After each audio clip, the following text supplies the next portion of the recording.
che rapporto ha con la notte? Ah, mes rapports avec la conséquence de ces problèmes, c'est que très vite, j'ai trouvé qu'il fallait se réveiller à 4 h du matin pour écrire. Et il y a une connexion directe entre mon mauvais sommeil et le fait que je sois devenue écrivain. Voilà, le problème, c'est pas tellement de ne pas dormir. Le problème, c'est qu'est-ce qu'on fait de toute cette angoisse de la nuit quand on ne dort pas? Eh bien, on se réveille à 4 h du matin et on écrit. Et c'est pour ça que je suis là aujourd'hui.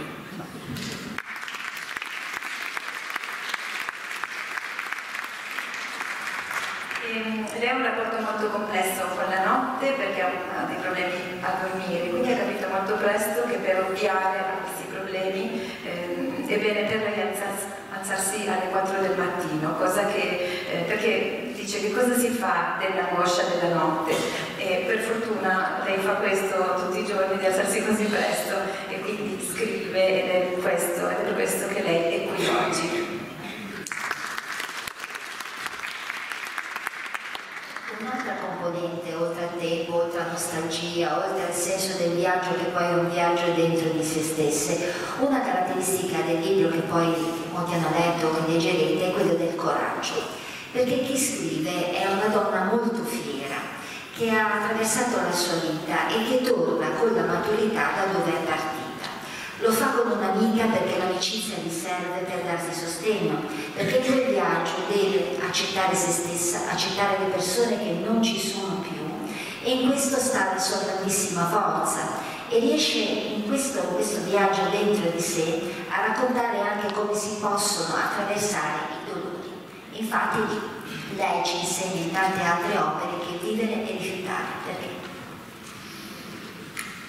C'est-à-dire que j'ai une vie comme toutes les vies et toute personne qui vit un certain nombre d'années rencontre ce problème de la mort des autres, la mort de ses parents. C'est la vie de tout le monde, ça. C'est terriblement dur. Ce voyage au Japon est vraiment ce qui m'a fait comprendre que mon père était mort. Mon père est mort, voilà. Il est mort en 2020, le premier jour du premier confinement. Ce voyage au Japon a eu lieu en mai 2023. Et c'est vraiment en faisant ce voyage au Japon en mai 2023 que j'ai compris que mon père était mort. Tout à l'heure, on parlait de Proust. Il y a un passage absolument bouleversant dans Proust, c'est la mort de la grand-mère. La grand-mère est un personnage essentiel dans la recherche. Et quand elle meurt, pour le narrateur, c'est la catastrophe absolue.